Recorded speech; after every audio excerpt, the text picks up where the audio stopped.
firstly, we have an eternal relationship with Him.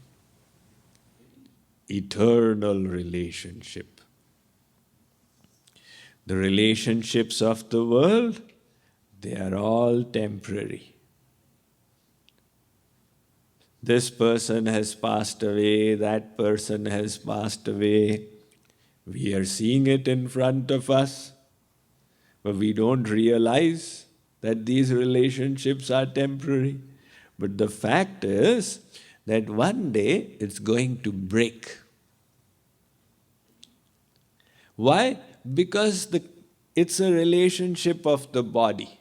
When the body is finished, the relationship is over.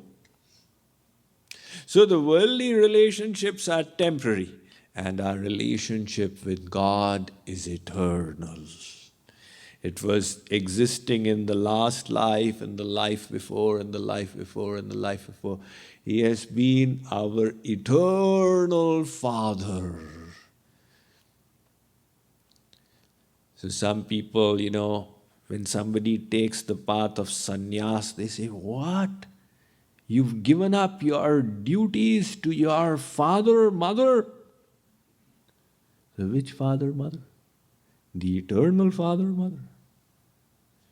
You are giving so much importance to the material duties, and you have completely forgotten your duty to your eternal Father, who is waiting for you with open arms since endless lifetimes.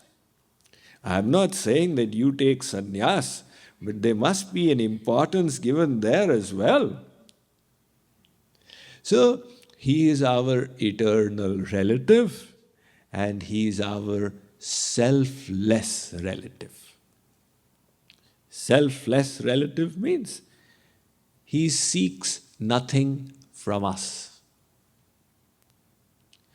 All the worldly relationships, they are all based on self-seeking, on selfishness. That is the nature of this world. We don't realize it. Oh, that person loves me so much, that person loves me so much. The Vedas say, look, in the material conditioned state, everybody loves their own self. And for the sake of their self, they love the others. One boy and girl, they were intending to get married, and they came for blessings. So I said, asked the boy, why do you wish to get married? He said, Swamiji, the girl is so beautiful and she's from a good family, that's why I wish to get married. His selfishness. He will get happiness from the girl, that's why he wishes to develop the relationship. I asked the girl, why do you wish to get married? Oh, he's a very handsome boy, he's got a good job, he's well placed, he's well respected in society, that is why I wish to get married.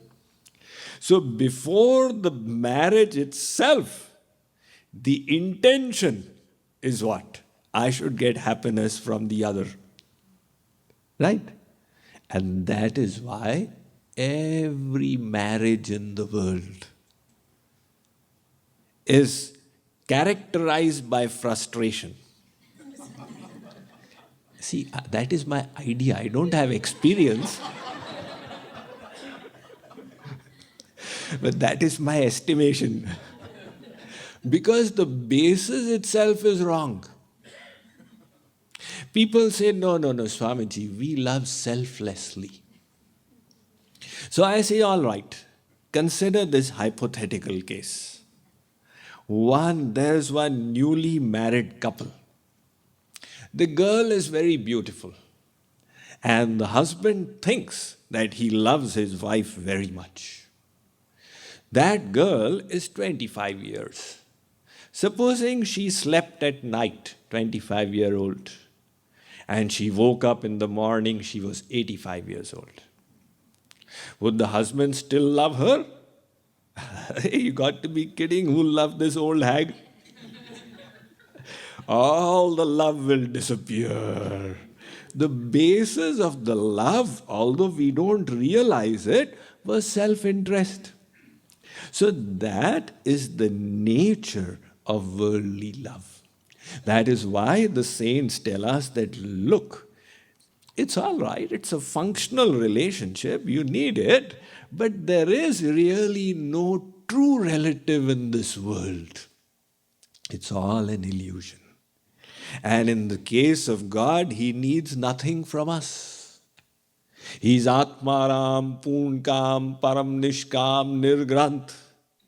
So He is our selfless relative. And He has been loving us selflessly since eternity. Right now, when people don't accept Him, they say, I'm atheist, Marxist, Leninist, socialist, fascist. Even then, God is taking care. Never mind, my child. I am making the earth available to you. I am making the water available to you. I am making the air available to you. I am giving you the power to abuse me. Go ahead, no problem. Because God has this as the benevolent Father. He has this faith that right now he is a kuput, but one day he'll become a suput. It's all right. One day he'll reform himself. So even those who don't accept the existence of God, God is willing to keep His grace and mercy on them. And then when we surrender even a little bit, then God says, I have a rule.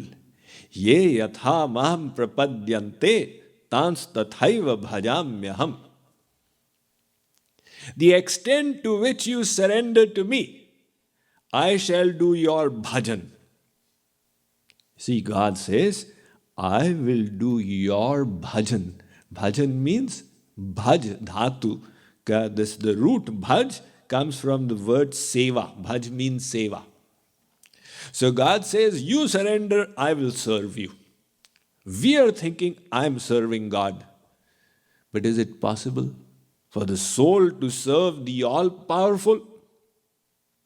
Can a newborn child serve the mother? It is the mother who serves the child. Similarly, we surrender and God serves us by creating opportunities to enhance our devotion, by giving us opportunities to engage our senses, mind and intellect to purify ourselves, by fashioning our path ahead. God makes all these arrangements. So He says, as you surrender, I shall serve you. But those devotees who develop selfless love for Him, God says, I admit defeat before you. I give you my everything, and yet I feel I'm indebted to you for your love.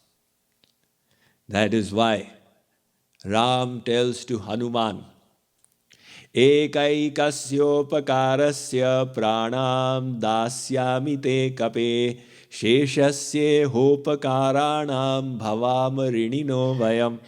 Hanumanji, one seva you did to me, I feel so indebted that to release myself from that debt, I will need to give you everything I have. And from all the other sevas I have received from you, I will remain eternally indebted. So God feels indebted to that devotee. Look what a kind relative we have.